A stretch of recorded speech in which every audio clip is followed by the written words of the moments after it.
la! Your dream vacation to Hong Kong starts from rupees 74,999 only with GT Holidays, South India's #1 travel brand.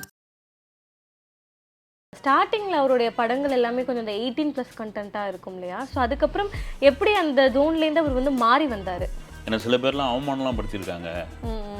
உங்கள் பையனை போய் கண்ணாடியில் முகத்தை பார்க்க சொல்லுவாங்க, நீங்களே பெரிய டைரக்டர், உங்களை விட்டுட்டு எங்கிட்ட வந்து கேட்குறீங்க. இந்த இடத்துல நம்ம ஜெயிக்கணும். நம்மளை கேலி பண்ணவங்களை வந்து திரும்ப வைக்கணும். நம்மளை வந்து தப்பாக விமர்சனம் எழுத வச்சு அதே பத்திரிகையில் நம்முடைய ஃபோட்டோ வந்து அட்டைப்படமாக வரணும்ன்ற ஒரு வைராகியம் தான் காரணம். வைராகியம் இருக்கிற இடத்துல தான் வந்து ஒரு மனுஷன் அடுத்த கட்டத்தை நோக்கி போவான். இந்த அரசியல் ஆர்வம் அப்படிங்கிறது விஜய் அவர்களுக்கு எப்போத்துலேருந்து சார் வந்துச்சு? விஜய்க்கு முன்னாடி அவங்க அப்பாவுக்கு நிறைய இருந்தது. தன்னுடைய மகனை எப்படியாவது சிஎம் நாற்காலியில் உட்கார வச்சு பார்க்கணும். தொடர்ச்சி இந்த அரசியல் அழுத்தங்கள், நான் ஒரு நடிகை தாயா, என்னை ஏன் அரசியல் ரீதியாக அழுத்துறீங்க அப்படின்போது நானும் அரசியல்வாதியாக மாறினேன். என்ன இப்போ விஜய் 69 படம், இந்த படத்தில் வந்து விஜய் அவர்கள் எவ்வளோ சேலரி வாங்குறாரு சார்? இல்லை சேலரி அப்படின்னா இப்போ கோட் படத்துக்கு 200 கோடின்னு சொல்கிறாங்க. ஆமாம். இப்போ கடைசி படம்னா அந்த படத்து மேலே ஒரு பெரிய எதிர்பார்ப்பு ஆகுது. இப்போ 300 கோடின்னு கேட்டால் கூட கொடுக்கறதுக்கு ரெடியாக இருக்கேன். அதே மாதிரி இந்த படத்தை ஹச் வினோத் தான் இயக்குறாங்க அப்படிங்கிற ஒரு விஷயம் வந்து அதிகாரப்பூர்வமாக இன்னும் எந்த அறிவிப்புமே வரலையே சார், என்ன காரணம்? இல்லை, தளபதி 69 அதிகாரப்பூர்வமாக எதுவும் சொல்லலை. என்ன காரணம் அப்படின்னா, இப்போ ஏதாவது ஒன்று ஏடாவிடமாக ஒன்று பேசி அறிக்கை விட்டு அந்த படத்திற்கு எதிரான விஷயமா நீங்கள் அப்படியே தலைவாவை ரிப்பீட் பண்ணி பாருங்க.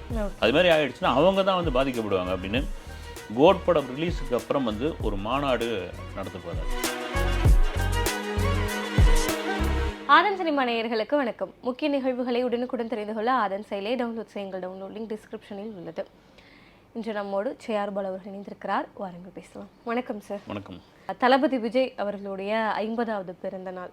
ஸோ நிறைய பேர்த்துக்கு ஒரு எதிர்பார்ப்புக்கு, ஸோ இந்த பர்த்டே அன்னைக்கு அரசியல் ரீதியான அவருடைய ஏதாவது ஒரு அப்டேட் சொல்லுவாரா, இல்லை என்ன மாதிரியான விஷயங்கள் அவர் அன்றைக்கி எடுத்து வைப்பார் அப்படிங்கிறது பல பேர்த்துடைய எதிர்பார்ப்பு இருக்குது. அதற்கெல்லாமே முன்னாடி வந்து பார்த்திங்கன்னா விஜய் அவர்களுடைய வளர்ச்சி வந்து ஒரு பெரிய வளர்ச்சி அப்படின்னு கூட சொல்லலாம். ஆரம்பத்தில் வந்து பார்த்திங்கன்னா அவர் நடிகனாக கூட மக்கள் ஏற்றுக்க முடியாத ஒரு சூழ்நிலையில் இருந்த போது இன்றைக்கி அவருடைய படம் வந்துச்சுன்னு பார்த்திங்கன்னா கோடிக்கணக்கில் வந்து வசூல் ஆகுது. ஸோ அந்த அளவுக்கு வந்து அவர் வளர்ந்துருக்காரு. ஸோ அந்த தளபதி விஜய் அவர்களுடைய அந்த ஆரம்ப காலம்லேருந்து இப்போ வரைக்கும் ஸோ அவருடைய வளர்ச்சியை நீங்கள் எப்படி பார்க்குறீங்க? ரொம்ப நீங்கள் சொல்கிற மாதிரி ஒரு நடிகர் வந்து யாரும் வந்து எந்த இதுலையும் கணிக்க முடியாது சொல்லுவாங்க. பொதுவாக சினிமாவிலேயே வந்து அவ்வளோ சீக்கிரம் யாரையும் ஈஸியாக கணிக்க முடியாது. வந்து அதுமாரி ஒரு வளர்ச்சி இருக்கும். அந்த வளர்ச்சி ஒரு பெரிய வளர்ச்சியாக மாறும்பொழுது இப்போது ஒரு எம்ஜிஆர், சூப்பர் ஸ்டார் ரஜினிகாந்த், விஜய், இந்த மாதிரியான ஒரு சிலர் மட்டும்தான் இந்த மக்கள் மத்தியில் இந்த ஃபேன்ஸ் மத்தியில் என்ன காரணத்துக்காக இவங்க பிடிச்சிருக்குதுன்னு நான் சொல்லவே முடியாது. ஆனால் ஏதோ ஒரு காரணத்துக்காக இவங்களுக்கு பிடிச்சிருக்குது. அந்த இடத்துல தான் இன்றைக்கி வந்து விஜய் வந்து நிற்கிறார். குறிப்பாக வந்து குழந்தைகளுக்கு பிடித்தமான நடிகர் அப்படின்ற ஒரு விஷயம் வந்தால் அவங்க வந்து ஃபேமிலி ஆடியன்ஸும் உள்ளே வந்துடுவாங்க. ஃபேமிலி ஆடியன்ஸ் இருக்கிற நீங்கள் இந்தியா முழுக்க இல்லை, உலகம் முழுக்க வந்து குழந்தைகளுக்கு பிடித்தமான நடிகர் அப்படின்னால நீங்கள் ஜாக்கி சான்லேருந்து டாம் குரூஸ்லேருந்து எல்லாரையும் கூட எடுத்துக்கலாம், ரஜினிகாந்தையும் அந்த லிஸ்ட்டில் சேர்த்துக்கலாம். அப்படி ஒரு வளர்ச்சி. இந்த வளர்ச்சி தான் ஒரு எதிர்பாராத வளர்ச்சி. அதை தாண்டி இவருடைய உழைப்புன்னு ஒன்று இருக்கு இல்லைங்களா, அந்த வளர்ச்சியை தக்க வச்சுக்கிறதுக்கு ஒருத்தருக்கு வந்து புகழ் கிடச்சிரும், வந்து அந்த செல்வாக்கு கிடச்சிரும். அந்த செல்வாக்கையும் புகழையும் தக்க வைக்கிறதுக்கு தான் பெரிய கஷ்டம். அதை வந்து இன்றைக்கி வரைக்கும் விஜய் மிக சரியாக வச்சுருக்காரு. அது மிகப்பெரிய சாமர்த்தியம். அதுதான் இந்த விஜய்க்கான இந்த வளர்ச்சிக்கான காரணமே நான் பார்க்குறேன். Okay sir. அதே மாதிரி இளைய தளபதி விஜய் அவர்கள் எப்போது தளபதி விஜயாக மாறினார் சார்? இந்த இளைய தளபதி இது கூட அவரே கூட சொல்லியிருப்பார். வந்து ஆக்சுவலாக வந்து இந்த பட்டம் ஒரு 2-3 படங்கள் பண்ண பிறகு நானும் எங்கள் அப்பாவும் உட்காந்து ஏதோ ஒரு பட்ட பேர் வச்சு போடணும் இல்லைங்களா அப்படின்னு டிஸ்கஷன் பண்ணிட்டு இருக்கும்போது என்னுடைய முதல் படத்துலேருந்து நாளைய திருப்புலேருந்து எனக்கு ஒரு ரசிகர் தொடர்ச்சியாக கடிதம் எழுதுவார். வந்து அவர் எழுதும்போது வந்து இளைய தளபதின்னு குறிப்பிட்டு எழுதுவாப்புல. நான் அதுக்கு முன்னாடி தளபதி படம் வந்து இந்த சமயம் தொடர்ச்சியாக அந்த கடிதம் வந்துக்கிட்டே இருக்கும். இப்போ தான் கடிதம்ன்ற ஒரு விஷயம் கிடையாது. வந்து நான்லாம் அப்போது அந்த 90 காலகட்டங்கள்லாம் நடிகைகள் பெரும்பாலும் ஹீரோக்களுடைய வீட்டில் அந்த கடிதத்தை கொண்டு வரதுக்காக ஒரு 2 பேரை வந்து வேலைக்கு வச்சுருப்பாங்க. ஏன்னா அவ்வளோ பெரிய மூட்டையெல்லாம் எடுத்துன்னு வர முடியாது போஸ்ட் ஆஃபீஸ்லேருந்து. இவங்க ஒரு வண்டி வச்சு மூட்டை மூட்டையாக எடுத்துன்னு வருவாங்க.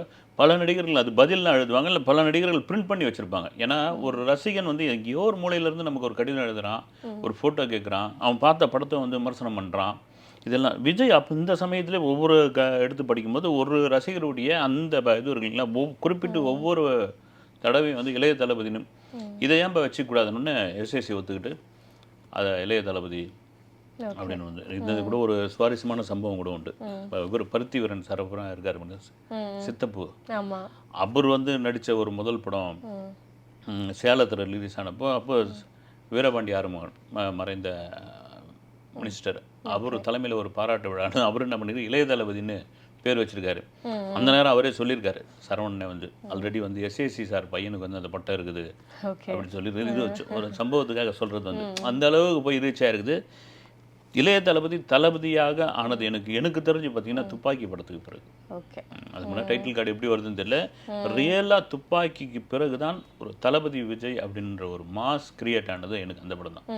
திருமலையெல்லாம் கூட சொல்லுவாங்க, திருமலையெல்லாம் கூட ஒரு ஆக்ஷன் மூவி தான். துப்பாக்கி தான் ஒரு கம்ப்ளீட்டு ஒரு ஆக்ஷன். விஜய் இப்படி தான் இந்த லுக்கில் தான் இருக்கணும், இப்படி தான் அவரை வந்து விரும்புகிறாங்க ரசிகர்கள் அப்படின்னு. அதாவது தமிழ்நாட்டை தாண்டி கேரளாவில் பெரிய ரசிகர்கள் ஆந்திராவில் உருவாக்குனதுக்கு துப்பாக்கி தான் காரணம்.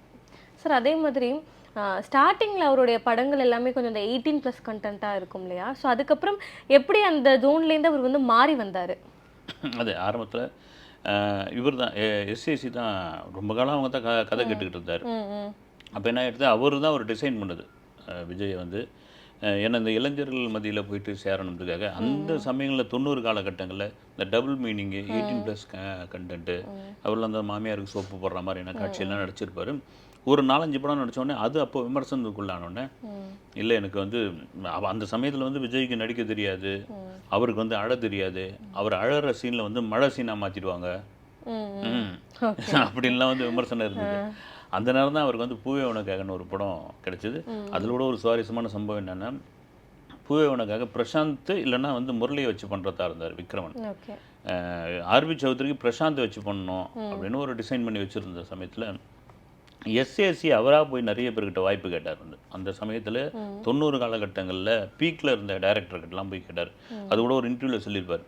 ஏன்னா சில பேர்லாம் அவமானம்லாம் படுத்தியிருக்காங்க, உங்கள் பையனை போய் கண்ணாடியில் முகத்தை பார்க்க சொல்லுவாங்க, நீங்களே பெரிய டைரக்டரு, உங்களை விட்டுட்டு எங்கிட்ட வந்து கேட்குறீங்க அப்படின்போது சரி ஓகே சூப்பர் குட் ஃபிலிம்ஸில் போய் கேட்பேன். அந்த முதல் 2-3 தடவை வந்து அப்போ பரபரப்பாக இருக்கும் அந்த ஆஃபீஸே வந்து. அவர் ஒன்றும் சௌத்ரி சரியாக கவனிக்கலை பொழுது. சரி இதை விட்டால் ஒன்றாகுதுன்னு சோபா சந்திரசேகர் விஜயோடைய அம்மாவும் கிளம்பி வந்து 2 பேரும் உட்காந்து அவர் கொஞ்சம் மெல்ட் ஆகிட்டார். ஒரு மகனுக்காக ஒரு அப்பாவும் அம்மாவும், அப்பா பெரிய டைரக்டரு, அம்மா வந்து பாடகி, சினிமா ஃபேமிலி அவங்களும் வந்திருக்காங்கன்னா ஓகே விக்ரமனை கூப்பிட்டு இந்த பூவேவனுக்காக தம்பி வச்சு பண்ணுங்க அப்படின்னு. பூவேவனுக்காக பிறகு பார்த்தீங்கன்னா அதே ஜானரில் கதை சொல்ல ஆரம்பித்தாங்க. வந்தது படங்கள் வந்து விஜய்க்கு அதில் விருப்பமே கிடையாது. அவர் வந்து ஒரு ஆக்ஷன் ஹீரோவா இன்னும் நிறைய ஆக்ஷன் ஹீரோ கதைகளை அதான் பண்ண ஆரம்பித்தார். இவர் கூட வெங்கடேஷ் கூட ஒரு தடவை சொல்லிட்டு இருந்தார். வந்து எஸ்ஐ சார்கிட்ட வந்து திடீர்னு ஒரு அழைப்பு வந்தது. அந்த மகாபிரபுன்னு ஒரு படம், அவர் தான் முதல் படம் பார்த்துட்டு விஜய் இவங்க கூட படம் பண்ணணும்னு ஆசைப்படுறாரு வெங்கடேஷ், கதை இருந்தால் சொல்லுவேன். கதை சொன்னோன்னே என்ன வெங்கடேஷ் வந்து நான் வந்து ஒரு ஆக்ஷன் படத்தை தம்பி எதிர்பார்க்குறாப்புல, நீங்கள் வந்து ஒரு குடும்ப கதை மாதிரி சொல்கிறீங்கன்னு. சார் கதை என்கிட்ட இல்லை சார் அப்படின்னு. சரி என் அசிஸ்டண்ட் ஒருத்தர் கதை வச்சுருக்காப்புல கேளுங்கன்னு. நல்லா இருந்தது அந்த கதை. அவர் தான் பிற்பாடு வந்து தமிழன் ஒரு படம் எடுத்தார் வந்து விஜயை வச்சு. அந்த கதை அந்த படம் தான் வந்து செல்வா, விஜய்க்கு முதல் ஆக்ஷன் படம். அதில் நிறைய காட்சியெலாம் வந்து அப்பாவுக்கு தெரியாமல் டூப் போடாமலாம் நடிச்சாருன்னு வெங்கடேஷ் சொல்லிட்டு இருந்தார். ஒகேனக்கல் எடுக்கும்போதெல்லாம் எங்கள் அப்பா கிட்ட எதுவும் தகவல் சொல்லாதீங்க, இதுக்கெல்லாம் டூப்லாம் வேணாம், நான் ரிஸ்க் எடுத்து நடிக்கிறேன். இந்த ஆர்வமும் அர்ப்பணிப்பும் தான் இன்றைக்கி வந்து விஜய்க்கு இந்த இவ்வளோ பெரிய உயரம் வந்து கொண்டு வந்து நிறுத்திருக்கு. அதான் அந்த உழைப்பு தான் அதுக்கான காரணம். ஓகே, இப்போது தளபதி விஜய் அவர்கள் என்ட்ரி ஆன டைமில் தான் வந்து பார்த்திங்கன்னா பிரசாந்த், ஷாம் இவங்க எல்லாமே வந்தாங்க. அப்போ அவங்க எல்லாருமே பயங்கர பீக்கில் இருந்தாங்க. ஆனால் இன்றைக்கி விஜய் அவர்கள் வந்து பார்த்திங்கன்னா தமிழ் சினிமாவில் ஒரு முதல் இடத்துல இருக்காங்க சொன்னோம். பட் அவங்க 2 பேருமே வந்து இப்போ சினிமாவில் காணும். ஸோ இதுக்கு என்ன ரீசன்? ஒருவேளை இந்த ஆக்ஷன் படங்களில் நடித்ததுனால வந்து ஆக்டர் விஜய் அவர்கள் வந்து இந்த அளவுக்கு வளர்ச்சி அடைந்தாரா சார்? இல்லை, மேபி ஆக்ஷன் படங்கள் அதுவும் ஒரு காரணமாக இருக்கலாம். அந்த கதை சூஸ் பண்ணது ஒரு விஷயமா இருக்கலாம். ரசிகர்கள் எந்த விதத்தில் அவங்களுக்கு பிடிக்கிறாங்க, எப்படி கனெக்ட் ஆகுறாங்க தெரியாது. அது தெரியாது. அந்த சூட்சம் வந்து ஒரு படம் பூஜை போடுற அன்றைக்கி ஹிட் ஆகுமா ஆகாதான்னு எப்படி வந்து ஒரு மர்மமாகவே இருக்குதோ, ஒரு நடிகன் அறிமுகமாகும் போது நம்ம உச்சத்துக்கு வருவோமா இல்லை விழுந்து போவோமா அப்படின்னு அவனுக்கே தெரியாது. இதெல்லாம் விஜயோடைய வளர்ச்சியெல்லாம் மகா உச்சன்னு கூட சொல்லலாம். இன்னொரு காரணம் என்னன்னா அந்த உழைப்பு தான் இன்னொரு பக்கம் வந்து அந்த உழைப்பு. ஏன்னா ஆரம்ப கட்ட காலத்தில் விஜயை பண்ணாத உருவகேலி கிடையாது. விஜயோட படங்கள் ஃபெயிலியர் படங்களும் கொடுத்துருக்காப்புல. மற்ற யாராவது இருந்தால் போயா அப்படின்ட்டு நம்ம அப்பா நல்லா சம்பாரிச்சு வச்சுருக்காரு, இதை விட என்ன வேணும் அப்படின்ட்டு போயிட்டு இருக்கலாம். இந்த இடத்துல நம்ம ஜெயிக்கணும். நம்மளை கேலி பண்ணவங்களை வந்து நம்ம திரும்ப வைக்கணும். நம்மளை வந்து தப்பாக விமர்சனம் எழுத வச்சு அதே பத்திரிகையில் நம்முடைய ஃபோட்டோ வந்து அட்டைப்படமாக வரணுன்ற ஒரு வைராகியம் தான் காரணம். வைராகியம் இருக்கிற இடத்துல தான் வந்து ஒரு மனுஷன் அடுத்த கட்டத்தை நோக்கி போவான். அந்த காலகட்டங்கள் வந்து பிரசாந்த் மாதிரியான இதெல்லாம் பிரசாந்த் தான் அன்றைக்கி பெரிய பீக்கில் இருந்தார். ஒரு இன்டர்வியூவில் விஜயை கூட சொல்லியிருப்பாப்புல, அந்த வைகாசி பிறந்தாச்சு படம் வந்து கமலா தேட்டரில் பார்க்குறதுக்கு போய் டிக்கெட் கிடைக்காம திரும்பி வந்தேன் அப்படின்னு. இந்த சினிமாவுடைய அந்த சூட்சமம் வந்து இந்த வெற்றி தோல்வின்னு இருக்குங்களா, இந்த மாஸ் இது என்னன்னு இது வரைக்கும் புரியாத ஒரு புதிராக இருக்குது சார். அதே மாதிரி இந்த மாதிரி ஆரம்ப காலகட்டத்தில் வந்து அவர் நிறைய விஷயங்களை வந்து ஃபேஸ் பண்ணியிருக்காரு. அப்படிங்கும்போது எந்த படம் அவருடைய வாழ்க்கையை திருப்பி போட்டுச்சு அப்படின்னு நீங்கள் சொல்லுவீங்க? நிறைய படம் சொல்லலாம். எனக்கு தெரிஞ்சு பார்த்தீங்கன்னா திருமலை தான். இந்த அளவுக்கு அவருக்கான ஃபேன் பேஸ் உருவாகிறதுக்கான காரணம் எந்த படமாக இருக்கும் சார்? அது வந்து போக்கிரி. ஓகே, போக்கிரி மகா ஹிட் வந்து.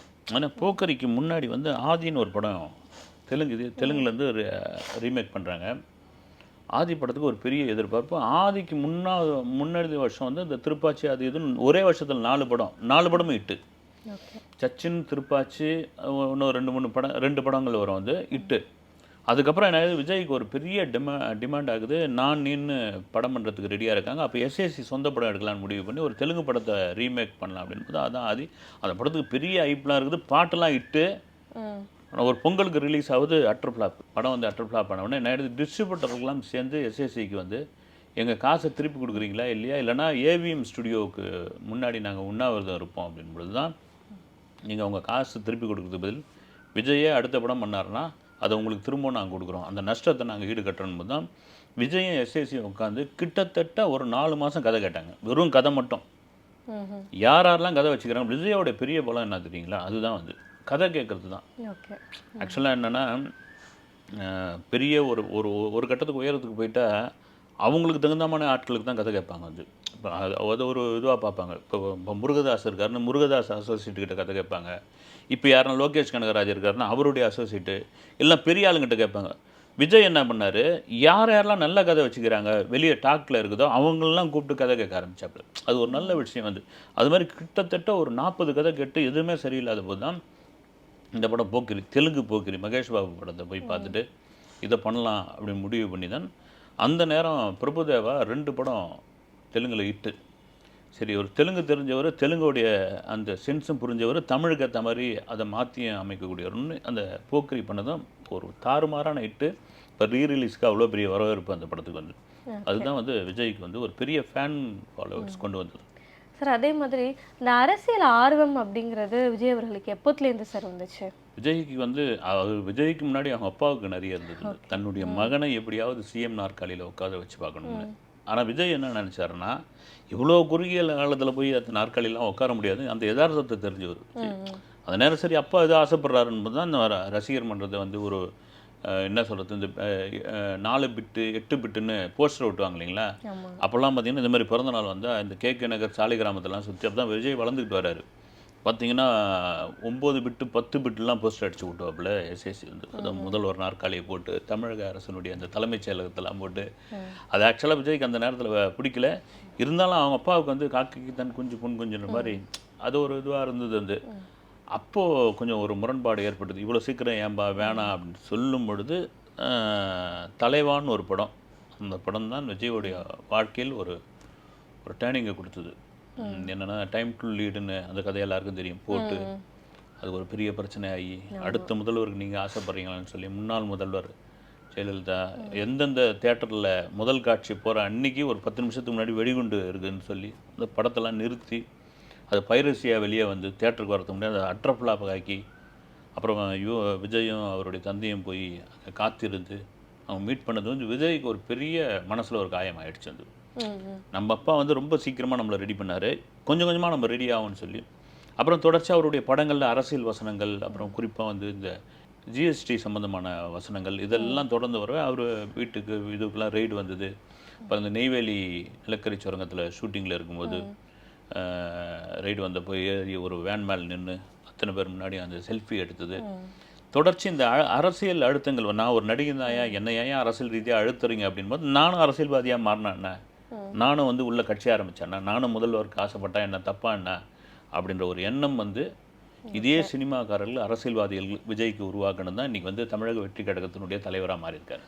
அதே மாதிரி ஒவ்வொரு ஆடியோ லான்ச்லையுமே வந்து பார்த்தீங்கன்னா ஏதாவது வந்து பொலிட்டிக்கல் ரீதியாக அவர் பேசுறது வழக்கம் தான். ஸோ இதற்கான ஒரு முன்னேற்பாடுகள் அவர் அப்பத்துலேருந்தே பண்ணிகிட்டே இருந்தாரா சார்? இப்போ இந்த டைம் வந்து இப்போவே தமிழக வெற்றி கழகத்துடைய தலைவராக இருக்கிறதுக்கான காரணம் அப்பத்துலேருந்தே அதுக்கான ஒர்க் அவுட் ரொம்ப பொறுமையாக அவர் வந்து எல்லாத்தையுமே பண்ணிட்டு இருந்தாரா சார்? எனக்கு தெரிஞ்சு நிறைய பேர் நினச்சிருப்பாங்க.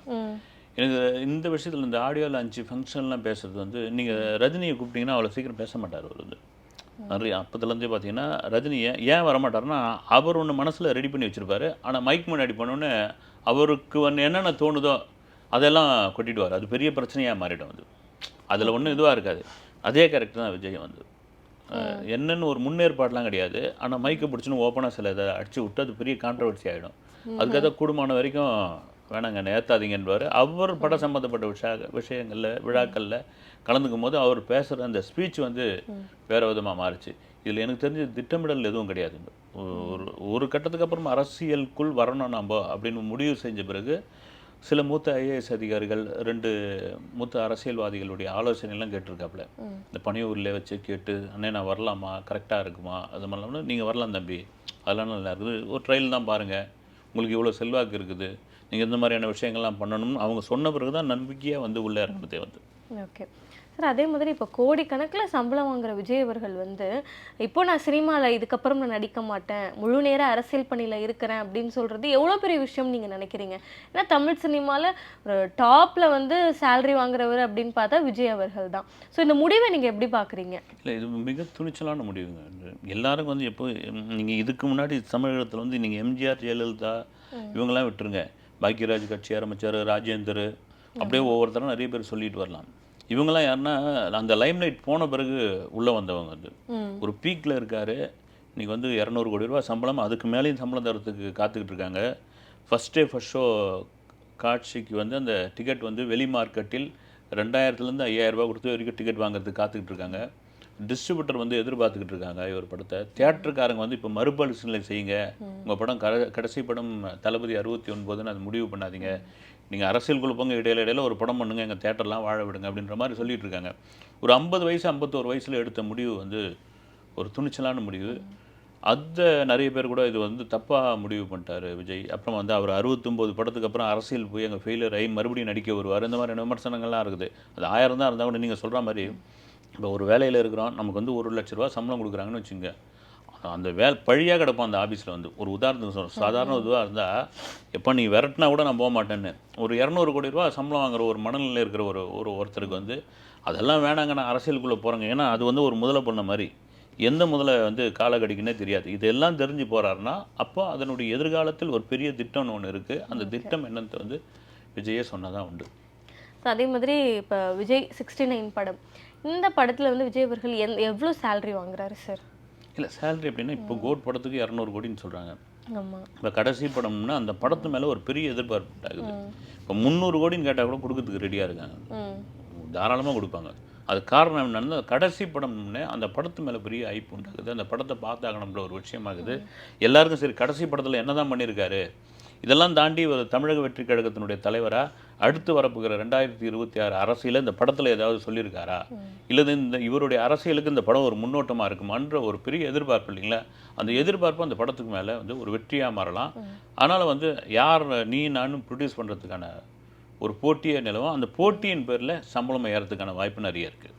அதே மாதிரி இந்த படத்தை ஹச் வினோத் தான் இயக்குறாங்க அப்படிங்கிற ஒரு விஷயம் வந்து அதிகாரப்பூர்வமாக இன்னும் எந்த அறிவிப்புமே வரலையே சார், என்ன காரணம்? இல்லை, தளபதி 69 அதிகாரப்பூர்வமாக எதுவும் சொல்லலை. என்ன காரணம் அப்படின்னா, நாம் வந்து விஜய் தரப்பில் இந்த தமிழக வெற்றி கழக தரப்பில் ஒரு முக்கிய நிர்வாகிகிட்ட விசாரித்த போது சொன்னதுன்னா, அவரே விஜயே சொன்னது என்னென்னா, கோட் படம் முடிஞ்சிருச்சு, அந்த படம் ரிலீஸ் ஆகிற வரைக்கும் கொஞ்ச நேரம் சும்மா இருப்போம், நம்மளை என்ன தான் வெளியே சொல்லிக்கிட்டோம்.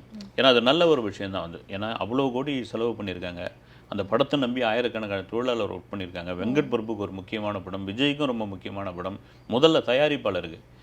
இப்போ ஏதாவது ஒன்று ஏடா உடமா ஒன்று பேசி அறிக்கை விட்டு அந்த படத்திற்கு எதிரான விஷயமா நீங்கள் அப்படியே தலைவாவை ரிப்பீட் பண்ணி பாருங்க.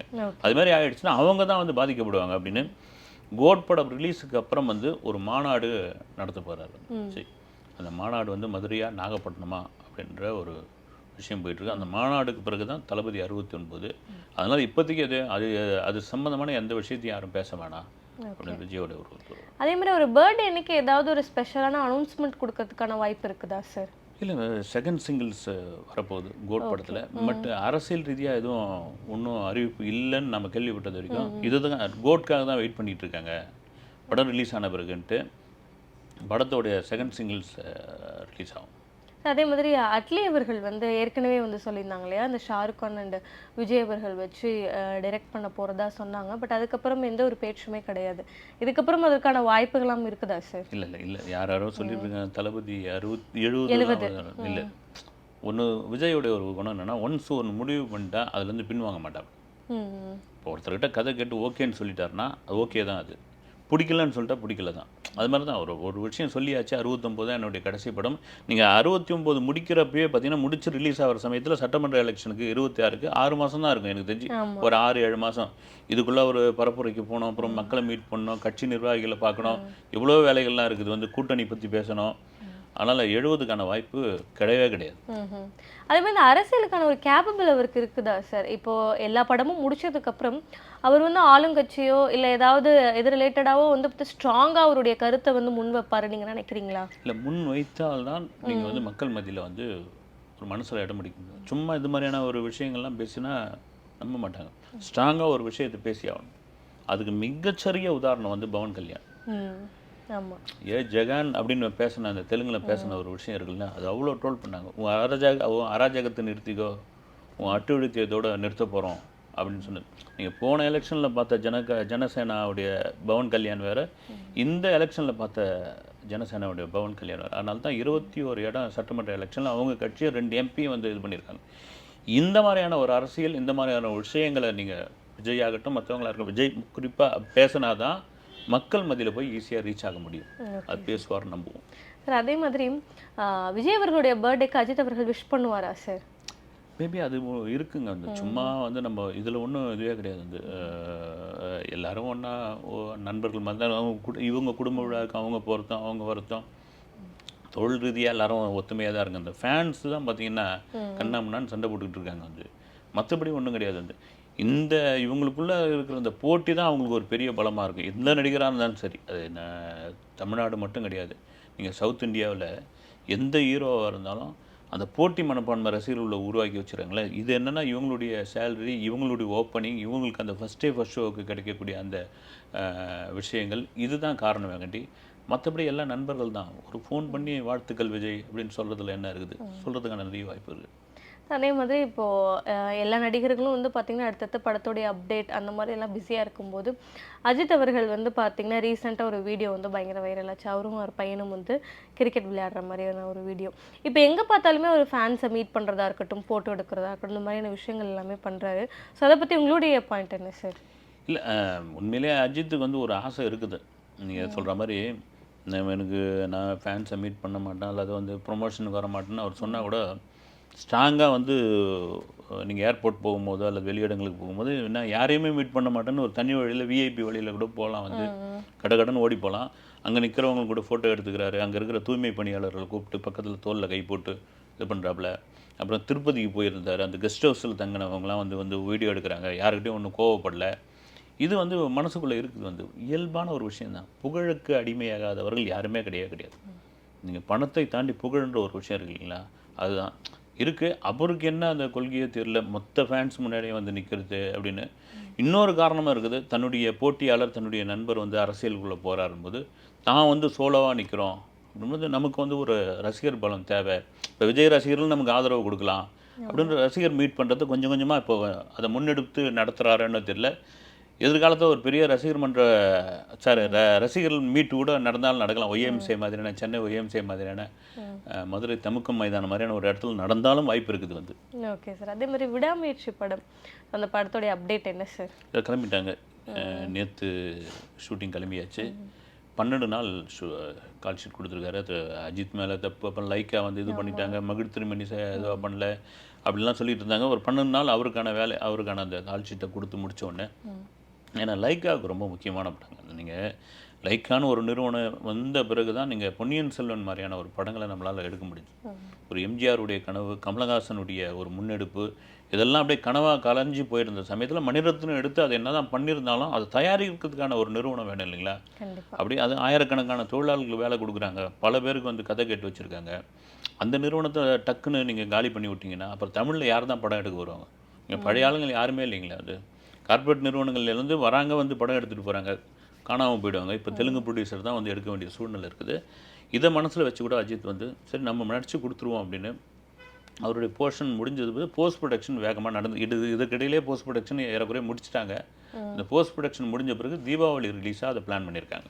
Okay sir. இப்போ தமிழ் சினிமாவில் கடந்த 6 மாதமாக பெரிய லெவலுக்கு பேசப்படுற படம் எதுவும் ரிலீஸ் ஆகலை அப்படிங்கும்போதும் மகாராஜா படத்தை வந்து எல்லாருமே வந்து இப்போ கொண்டாட ஆரம்பிச்சிருக்காங்க அப்படின்னு தான் சொல்லணும். இந்த படத்தோடைய வசூல் எந்த அளவுக்கு இது வரைக்கும் வாங்கியிருக்கு சார்?